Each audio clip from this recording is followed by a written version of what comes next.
Hello बच्चों, मैं राहुल आपका नई क्लास में एक बार फिर से स्वागत करता हूं। और बच्चों, हमारा ऊंचाई दूरी का रिवीजन चल रहा था।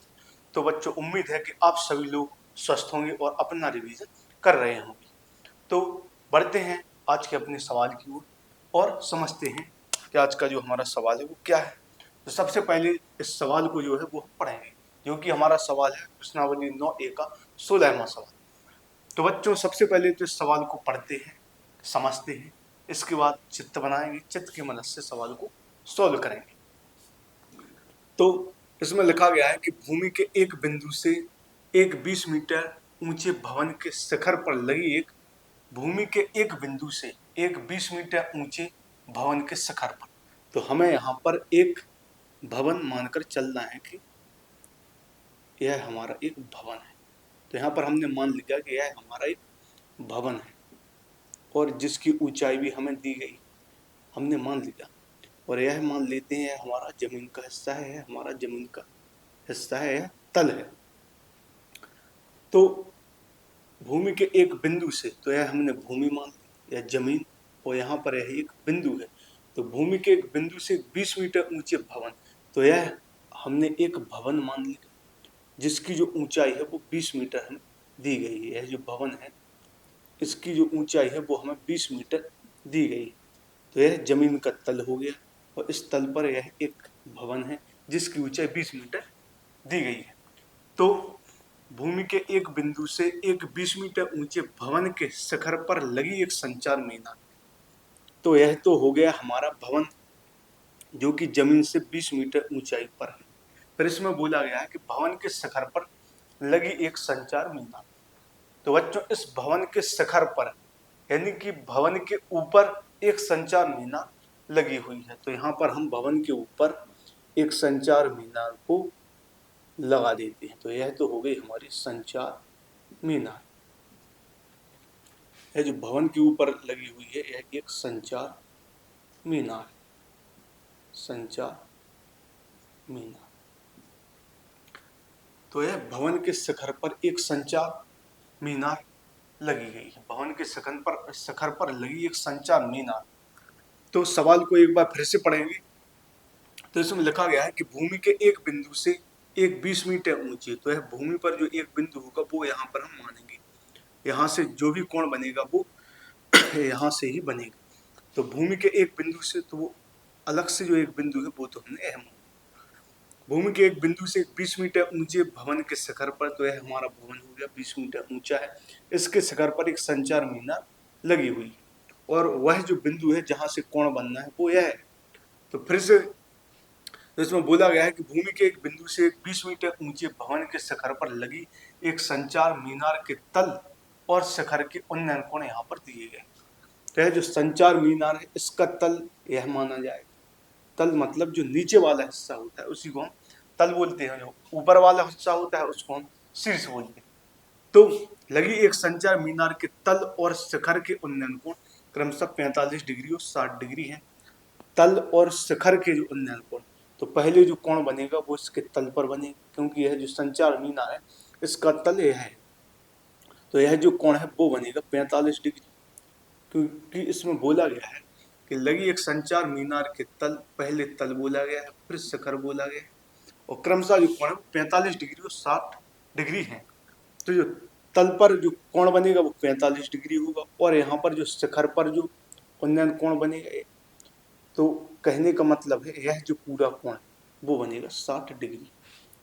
तो इस बिंदु से संचार मीनार के जो तल का उन्नयन कोण है, तल मतलब यह संचार मीनार का तल माना जाएगा। तो इस बिंदु से इस तल का जो कोण है वो 45 डिग्री और इस बिंदु से मीनार के जो संचार मीनार के जो शीर्ष का कोण है यह पूरा है 60 डिग्री। तो इसमें पूछा गया है कि मीनार की ऊंचाई ज्ञात कीजिए। तो यहाँ पर हमें मीनार की ऊंचाई ज्ञात करनी है कि संचार मीनार की जो ऊंचाई है वो क्या होगी। तो बच्चों, यहाँ पर हम इस संचार मीनार की जो ऊंचाई है उसको h मीटर मान लेते हैं।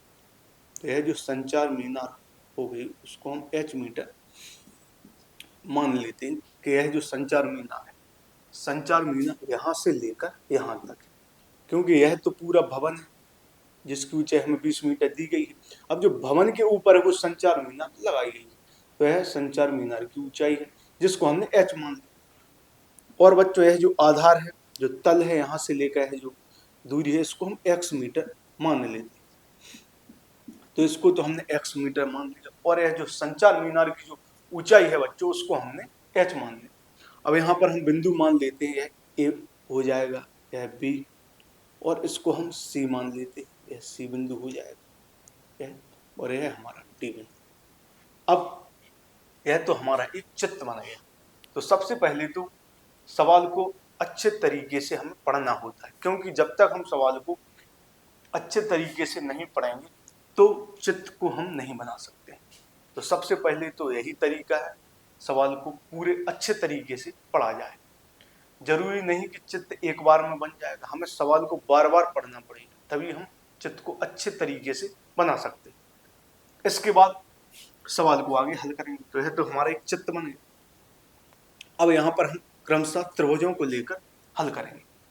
तो सबसे पहले तो हम इस त्रिभुज को लेंगे ABC।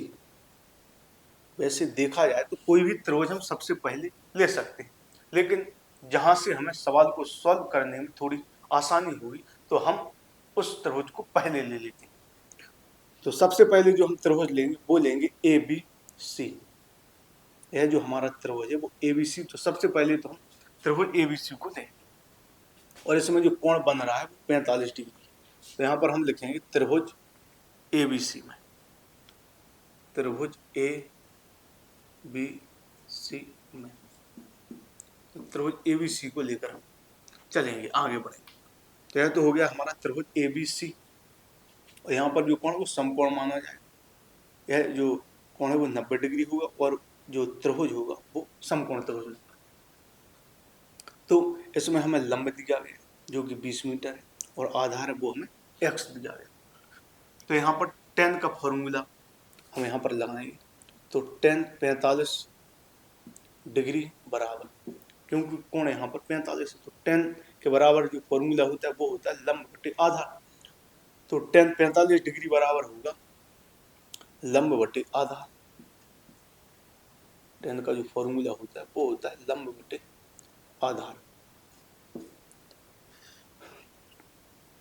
तो tan 45 डिग्री का जो मान होगा वो 1 हो जाएगा, और जो लंब दिया गया है वो 20 मीटर दिया गया है, तो लंब की जगह 20 लिख देंगे, और नीचे बटे में आधार, तो आधार को हमने x माना। तो यहाँ पर tan 45 डिग्री बराबर 1 होता है, और tan के बराबर होता है वो होता है लंब बटे आधार। तो जो लंब है वो 20 हो गया, आधार है वो x। अब यहाँ पर हम गुणा कर देंगे, तो x का गुणा 1 में करेंगे तो x आएगा, और 1 का गुणा 20 में करेंगे तो 20 आएगा। तो x बराबर जो होगा वो 20 मीटर निकल कर आ जाएगा। तो यहाँ से तो x का मान निकल कर आ गया 20 मीटर। अब आगे हल करेंगे हम सवाल। हमें जो उत्तर देना है वो देना है h। h जो है वो संचार मीनार की ऊंचाई है, लेकिन यहाँ पर हमें x के मान की जरूरत पड़ेगी। तो सबसे पहले तो हमने उस x के मान को यहाँ पर निकाल लिया। अब लेंगे हम दूसरा त्रिभुज। तो त्रिभुज अब हम लेंगे ABD में। तो यहाँ पर लिखेंगे त्रिभुज ABD में। तो त्रिभुज ABD, तो त्रिभुज जो ABD है वो इसमें यह आधार हो जाएगा AB, और जो लंब होगा वो B से लेकर D तक। तो जो त्रिभुज ABD में जो लंब होगा वो 20 प्लस h माना जाएगा, और जो कोण है वो 60 डिग्री माना जाएगा। तो यहाँ पर भी tan के फॉर्मूले का प्रयोग होगा, जो कि होगा लंब बटे आधार। तो यहाँ पर tan 60 डिग्री बराबर हो जाएगा लंब बटे आधार, और इस त्रिभुज ABD में जो लंब होगा वो होगा 20 प्लस h, या h प्लस 20 लिख सकते हैं, और बटे में होगा x। अब tan 60 डिग्री का जो मान होता है तो वो होता है √3। tan 60 डिग्री का जो मान होगा वो √3 होगा, और बराबर h प्लस 20 बटे x, और x का मान यहाँ पर 20 दिया गया है, तो x की जगह हम 20 लिख देंगे। अब यहाँ पर बटे में 1 मान सकते। अब गुणा करेंगे, तो 1 का गुणा इस h में करेंगे और 20 में करेंगे तो है ऐसा ही आएगा h प्लस 20। तो 1 का गुणा h में किया तो h आया, 1 का गुणा 20 में किया तो 20 आया। अब यहाँ पर 20 का गुणा √3 में करेंगे तो यह आएगा 20√3। अब जब हम h बराबर निकालेंगे तो यह आएगा 20√3 और इस 20 को पक्षांतर करके हम दूसरी तरफ ले जाएंगे तो यह माइनस का 20 आ जाएगा। तो h बराबर जब निकालेंगे तो इसमें 20 कॉमन आ जाएगा और आएगा यहाँ पर √3 माइनस 1। क्योंकि 20 हमने कॉमन ले लिया तो जो अंदर कोष्टक में आएगा वो बचेगा √3 माइनस 1। तो उत्तर हम इतना ही लिख सकते हैं क्योंकि किताबों में उत्तर इतना ही दिया जाता है। लेकिन यदि हम चाहें तो इसको आगे भी सॉल्व कर सकते हैं और उत्तर दूसरा भी उत्तर दे सकते हैं। तो यहाँ पर भी हम यह उत्तर लिख सकते हैं क्योंकि किताबों में यही उत्तर दिया हुआ है। लेकिन इसको यदि हम आगे हल करेंगे तो h बराबर होगा 20 गुणा, क्योंकि यहाँ पर है गुणा में माना जाएगा, तो 20 गुणा यहाँ पर √3 दिया गया है। तो जो √3 का मान होता है बच्चों वो होता है 1.732 और माइनस 1। तो h बराबर जो हो जाएगा तो वो हो जाएगा 20 गुणा, अब 1.732 में से जब हम 1 घटाएंगे तो यह आएगा 0.732। 1.732 में से जब हम 1 घटाएंगे तो यह निकल कर आएगा 0.732। अब h बराबर इसका हम इसमें गुणा करेंगे तो सबसे पहले तो यह 0 आएगा। अभी हम भूल जाते हैं कि इसमें दशमलव लगा हुआ है, तो 20 का गुणा हमें इसमें करना है तो 0 आएगा। अब 2 का गुणा 2 में करेंगे तो 2 दूनी 4 आएगा। 2 का गुणा 3 में करेंगे तो 2 तिया 6 आएगा और 2 का गुणा 7 में करेंगे तो 2 सत्ते 14 आएगा। तो सबसे पहले तो 0 आया, 2 का गुणा 2 में किया तो 4 आया, 2 का गुणा 3 में किया 6 आया, 2 का गुणा 7 में किया 14 आया। अब यहाँ पर 3 अंक बाद दशमलव लगा है तो यहाँ पर भी हम 1 2 3 अंक बाद दशमलव लगा लेंगे। या जो h का मान निकल आ जाएगा तो उसको मैं यह भी लिख सकते हैं कि 14.64 मीटर। 3 अंक बाद यहाँ पर दशमलव था तो इस पूरे मान में भी हम 3 अंक बाद दशमलव लगा देंगे 1 2 3। तो h बराबर जो हो जाएगा 14.64 मीटर, 14.64 मीटर। तो यह भी हम उत्तर लिख सकते हैं क्योंकि किताबों में हमें यही उत्तर दिया गया। लेकिन यदि हम चाहें तो हल करके भी मान में उत्तर दे सकते हैं तो यह हमारा उत्तर हो जाएगा। तो संचार मीनार की जो ऊंचाई हो जाएगी, यदि यह उत्तर देंगे तो 20 कोष्टक में √3 माइनस 1 और यदि यह उत्तर निकालेंगे तो 14.64 मीटर। तो यह जो संचार मीनार की ऊंचाई है वो हो जाएगी। तो यह एक बहुत ही अच्छा और महत्वपूर्ण सवाल था। लेकिन ऊंचाई दूरी में कोई भी सवाल हो, चाहे वो साधारण हो या कठिन सवाल हो, तो उसमें मुख्य बात तो यही होती है कि हमें सबसे पहले उस सवाल को अच्छे तरीके से पढ़ना होता है, फिर चित्त बनाते हैं। क्योंकि जब तक हम सवाल को अच्छे तरीके से नहीं पढ़ेंगे तो चित्त को भी हम नहीं बना पाएंगे, और जब चित्त नहीं बनेगा तो सवाल भी सॉल्व नहीं होगा। तो अगले सवाल की ओर बढ़ते हैं बच्चों। इसी प्रकार और कोई अगला सवाल देख लेते हैं जो परीक्षा की दृष्टि से महत्वपूर्ण हो। और बच्चों इसमें लगभग हर साल ऊंचाई दूरी से एक सवाल निश्चित ही पूछा जाता है। यदि आप पिछले कई सालों के पेपर देखें, जो पिछले सालों में पेपर हुए हैं, तो आपको देखने को मिलेगा कि जो ऊंचाई दूरी का सवाल है वो निश्चित ही हर पेपर में जरूर पूछा गया है। तो अगला जो सवाल है बच्चों वो अब हम 20वें सवाल को यहाँ पर हल करेंगे। तो सबसे पहले तो इस सवाल को यहाँ पर लिख लेते हैं। तो इसमें बोला गया है कि मीनार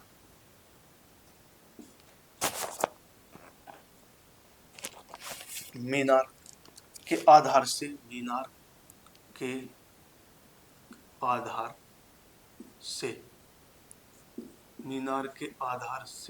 एक सरल रेखा में मीनार के आधार से एक सरल रेखा में 4 मीटर और 9 मीटर 4 मीटर और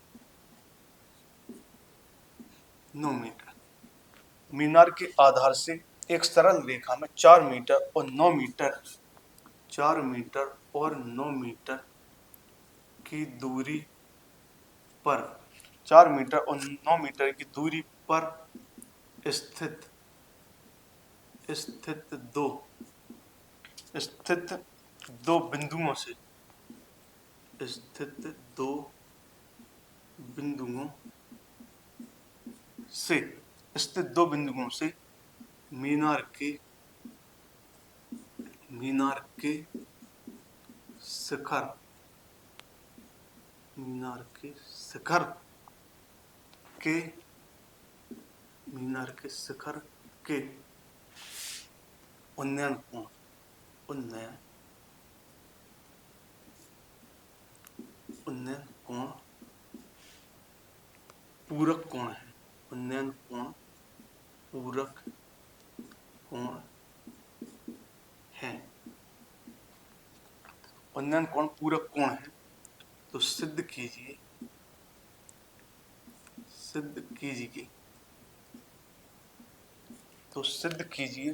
कि मीनार की ऊंचाई 6 मीटर है। सिद्ध कीजिए कि मीनार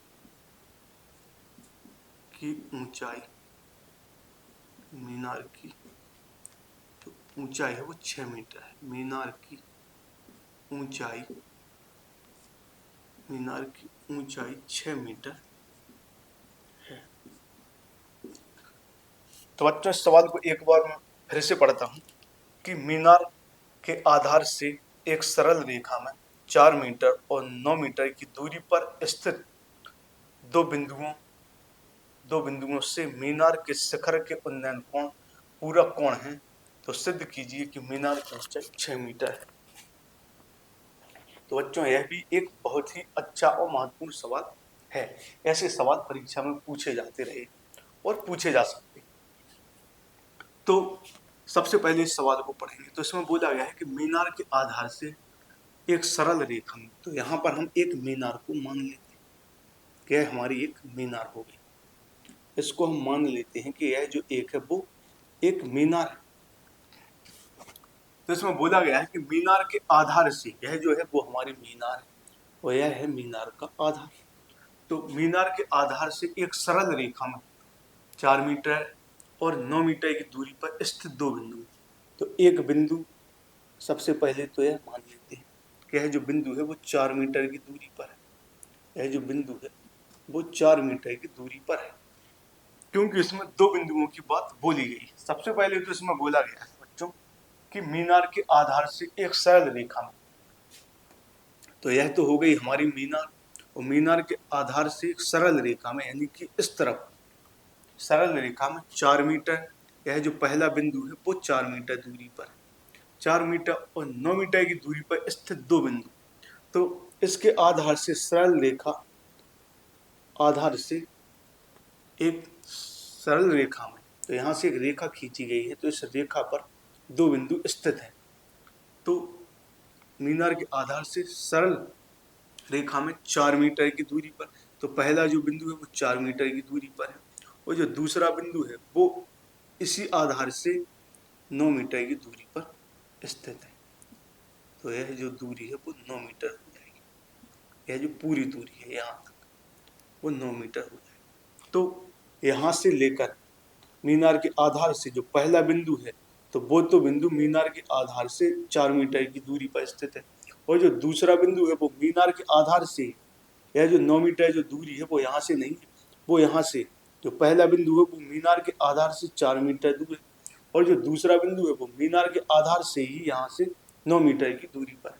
तो हम कह सकते हैं कि यहाँ से लेकर यहाँ तक पहले बिंदु तक की जो दूरी है वो 4 मीटर है और इस तल से जो दूसरे बिंदु के बीच की दूरी है वो 9 मीटर है।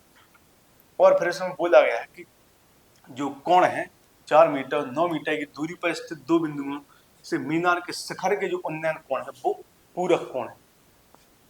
तो यहाँ से दो कोण बन रहे हैं, एक तो यहाँ पर उन्नयन कोण बन रहा है, एक उन्नयन कोण यहाँ पर और दूसरा उन्नयन कोण यहाँ पर, और यह जो दोनों उन्नयन कोण है वो पूरक कोण है।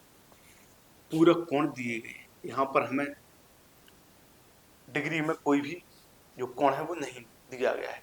जैसे पिछले सवालों में दिए जाते थे कि 60 डिग्री, 45 डिग्री या 90 डिग्री, लेकिन यहाँ पर सिर्फ ये बोला गया है कि पूरक कोण। तो सबसे पहले बच्चों हमें समझना होगा कि जो पूरक कोण है वो क्या होते हैं। जो पूरक कोण है वो क्या होते हैं।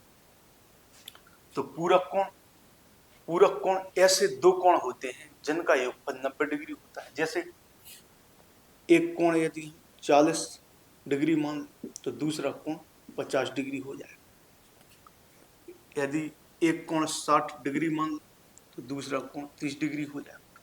तो इसमें ऐसे दो कोण होते हैं जिनका योगफल 90 डिग्री होता है, उन्हें हम पूरक कोण कहते हैं।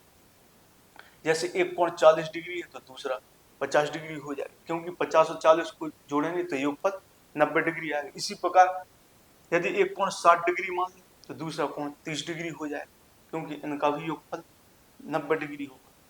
लेकिन यदि हमसे पूछा जाए कि हमें एक कोण तो दिया गया है कि दो पूरक कोणों में से एक पूरक कोण 40 डिग्री है, तो जो दूसरा जो कोण होगा पूरक वो हम निकालेंगे कैसे। तो बच्चों इसकी जो परिभाषा बनती है वो यह बनती है कि ऐसे दो कोण जिनका योगफल 90 डिग्री होता है उन्हें हम पूरक कोण कहते हैं। तो उन्हें हम पूरक कोण कहते हैं, या इसका दूसरा नाम कोटि पूरक कोण भी इसे कहते हैं। पूरक कोण भी बोलते हैं, कोटि पूरक कोण भी बोलते हैं। तो जिन दो कोणों का योगफल 90 डिग्री होता है उन्हें हम पूरक कोण कहते हैं। तो उनमें से दो कोणों में से यदि हमें एक कोण दिया जाता है, यहाँ पर जैसे दिया गया है कि एक कोण 40 डिग्री है, तो जो दूसरा कोण होगा वो हम निकालेंगे कैसे। तो 90 में से हम पहले कोण को घटा देंगे, तो जो हमारा दूसरा कोण आएगा वो 50 डिग्री आएगा। यदि हमें दो पूरक कोणों में से एक पूरक कोण ज्ञात है तो दूसरा कोण हम 90 में से घटा के प्राप्त करते हैं। तो पूरक कोण वो कोण होते हैं जिनमें दो कोणों का योगफल 90 डिग्री होता है। तो यहाँ पर यही बोला गया है कि इन दोनों बिंदुओं से जो कोण बन रहे हैं, यहाँ से एक कोण बनेगा और यहाँ से एक दूसरा कोण बनेगा। तो जो दोनों कोण होंगे वो एक दूसरे के पूरक कोण होंगे। और पूरक कोण क्या होते हैं, जिन दो कोणों का योगफल 90 डिग्री। तो यहाँ पर यदि हम पहला कोण थीटा मान लेते हैं तो जो दूसरा कोण है वो 90 माइनस थीटा हो जाएगा। यदि हम पहला कोण थीटा मान लेते हैं तो जो दूसरा कोण है वो 90 माइनस थीटा हो जाएगा, क्योंकि यदि हमें एक कोण ज्ञात है तो दूसरा कोण जब ज्ञात करते हैं तो पहले वाले कोण को 90 में से हम घटा देते हैं। तो पहला कोण तो बच्चों हमने थीटा मान लिया और दूसरा कोण 90 माइनस थीटा मान लिया। तो यह तो हमारा चित्र बना। अब आगे सवाल को यहाँ पर हल करेंगे। तो यह ए बिंदु हो गया, यह बी, यह सी और यह डी। तो सबसे पहले हम इस त्रिभुज को लेंगे बी सी डी। तो यहाँ पर लिखेंगे त्रिभुज बी सी डी में। तो यहाँ पर हम लिखेंगे त्रिभुज बी सी डी में जो कोण है वो थीटा दिया गया है, तो इसमें टेन थीटा का ही प्रयोग होगा, क्योंकि अब यहाँ पर जो मीनार की ऊंचाई है वो हम एच मान लेंगे। यहाँ पर सिद्ध करना है, जो मीनार की ऊंचाई वो हमें दी नहीं गई है, सिद्ध करना है कि 6 मीटर हुई। तो इसको अभी के लिए हम एच मान लेते हैं कि यह जो ऊंचाई है वो एच दी गई। तो यहाँ पर हमें यह लंब दिया गया है और यह जो इस त्रिभुज में आधार है वो 4 है।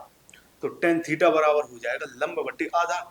तो इस त्रिभुज में जो लंब है वो एच है और जो आधार है वो 4 दिया गया है। तो इसको हम समीकरण 1 मान लेते हैं। तो सबसे पहले तो त्रिभुज बीसीडी में लिखा टेन थीटा बराबर हो जाएगा लंब बटे आधार। तो यहाँ पर लंब एच दिया गया है और आधार 4, यह तो समीकरण 1 मान लेते हैं। अब हम लेंगे इस बड़े वाले त्रिभुज में, त्रिभुज ए सी डी में। तो यहाँ पर लिखेंगे त्रिभुज ए सी डी में। तो यहाँ पर तो अब हम लेंगे दूसरे वाले त्रिभुज में ए सी डी में। तो बच्चों इस त्रिभुज में जो हमारा आधार हो जाएगा वो हो जाएगा सी से लेकर ए तक, क्योंकि जो त्रिभुज है वो ए सी डी है। तो यहाँ पर जो बड़ा वाला है वो त्रिभुज हमने लिया, तो इसका जो आधार हो जाएगा वो ए से लेकर सी तक होगा। तो जो ए से लेकर सी तक की जो दूरी है वो 9 मीटर दी गई। तो हमारा जो आधार है वो 9 मीटर होगा और जो लंब है वो एच ही होगा। तो यहाँ पर आएगा टेन 90 माइनस थीटा जो बराबर होता है, तो यहाँ पर टेन का ही फॉर्मूला लगेगा।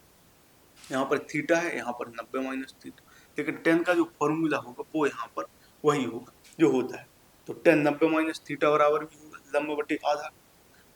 तो लंब यहाँ पर h दिया गया है और जो आधार है वो 9 दिया गया। अब यहाँ पर एक फॉर्मूला होता है tan 90 माइनस थीटा। तो बच्चों tan 90 माइनस थीटा के बराबर जो मान होता है वो होता है cot theta. tan 90 minus theta के बराबर जो मान होता है वो होता है cot थीटा। तो बराबर आ जाएगा h बटे 9। यह एक फॉर्मूला होता है tan 90 माइनस थीटा। तो इसके बराबर जो मान होता है वो होता है cot थीटा। यहाँ पर बराबर में आ जाएगा h बटे 9 और समीकरण 2। तो tan थीटा बराबर h बटे 4 यह तो हो गया हमारा समीकरण 1 और cot थीटा बराबर h बटे 9 यह हो जाएगा हमारा समीकरण 2। अब हमें आगे सवाल में करना क्या है बच्चों, समीकरण 1 व समीकरण 2 का आपस में गुणा करते हैं। तो यहाँ पर हम लिखेंगे समीकरण 1 व 2 का गुणा करने पर, यहाँ पर हम लिखेंगे समीकरण 1 और 2 का गुणा करने पर, समीकरण 1 और 2 का गुणा करने पर, समीकरण 1 व 2 का यहाँ पर हम गुणा करें। तो गुणा कैसे होगा, तो यहाँ पर हम लिखकर आपको बताते हैं कि जो गुणा होगा वो किस तरीके से होगा।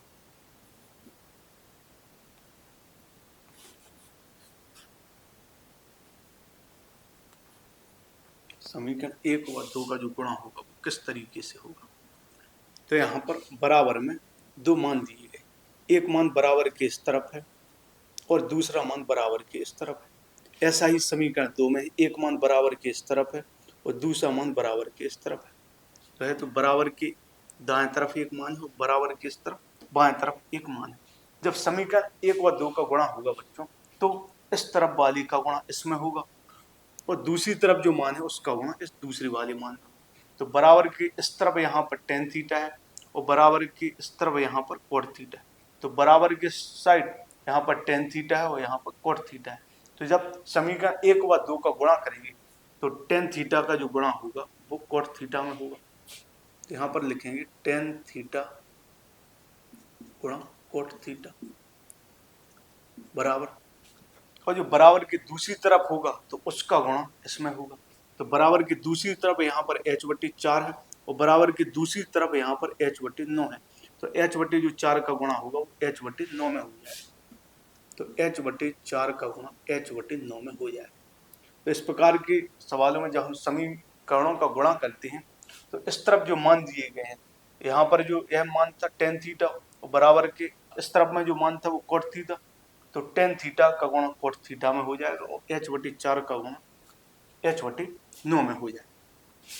तो अब हम यहाँ पर आगे सवाल को हल करेंगे। और आप लोग जानते हैं कि tan थीटा और cot थीटा एक दूसरे के विपरीत होते हैं। कहने का मतलब है tan थीटा का जो फॉर्मूला होगा वो होगा 1 बटे cot थीटा और cot थीटा का जो फॉर्मूला होगा वो 1 बटे tan थीटा। तो हम इन दोनों में से किसी एक को बदलेंगे, या तो tan थीटा को बदल दें या cot थीटा। तो यहाँ पर हम tan थीटा को बदलेंगे तो tan थीटा बराबर जो होगा वो होगा 1 बटे cot थीटा। तो tan थीटा को हमने लिख दिया 1 बटे cot थीटा, क्योंकि tan थीटा बराबर होता है 1 बटे cot थीटा। और यहाँ पर गुणा में होगा cot थीटा और h का गुणा h में होगा तो h स्क्वायर होगा। इसी प्रकार 4 का गुणा 9 में होगा तो 9 चौके 36 हो जाएगा। अब यहाँ पर cot थीटा से cot थीटा कट जाएगा तो यहाँ पर बचेगा 1 और जो बराबर में आएगा वो आएगा h स्क्वायर बटे 36। अब यहाँ पर इसके बटे में हम 1 लिख देंगे और गुणा करेंगे तो 1 का गुणा h स्क्वायर में करेंगे तो h स्क्वायर ही आएगा, 36 को गुणा 1 में करेंगे तो 36 आएगा और जब h बराबर निकालेंगे तो यह रूट के 36 हो जाएगा और 36 का जो हम वर्गमूल निकालेंगे वो 6 आएगा। तो जो मीनार की ऊंचाई है वो 6 मीटर हो जाएगी। और इस सवाल में हमें यही सिद्ध करना था, इसमें बोला गया था कि सिद्ध कीजिए कि जो मीनार की ऊंचाई है वो 6 मीटर, और यहाँ पर जो सवाल को जब हमने हल किया तो मीनार की जो ऊंचाई निकल कर आई वो 6 मीटर ही आई। तो हम कह सकते हैं कि हमारा जो सवाल है वो सिद्ध हुआ, क्योंकि उसमें यही पूछा गया था कि जो मीनार की ऊंचाई है वो 6 मीटर, और यहाँ पर भी हमारी जो मीनार की ऊंचाई है वो 6 मीटर आई। तो बच्चों यह जो अध्याय है ऊंचाई और दूरी, तो इससे परीक्षा में प्रश्न जरूर एक बनता है। यदि हम पिछले कई वर्षों के पेपरों को देखें, जो पिछली सालों में हुए हैं गणित के पेपर, तो आपको देखने को मिलेगा कि ऊंचाई दूरी का जो सवाल है वो जरूर हर पेपर में आया है। तो इसलिए यह एक परीक्षा की दृष्टि से महत्वपूर्ण टॉपिक हो जाता है और इसको इग्नोर हम नहीं कर सकते। तो मेरी कोशिश तो यही है कि ज़्यादा से ज़्यादा सवालों की प्रैक्टिस करवाएं। बस ज़रूरत है तो आप सबको अपने रिवीजन करने की। और बच्चों, आप मेरे टेलीग्राम चैनल को जरूर ज्वाइन कीजिए, क्योंकि मैं वहाँ पर भी काफ़ी सारे प्रैक्टिस सीरीज या जो भी अन्य चीज़ें होती हैं मैं वहाँ पर डालता रहता हूँ। तो ठीक है बच्चों, आज के लिए सिर्फ इतना ही। मिलते हैं अगली क्लास में।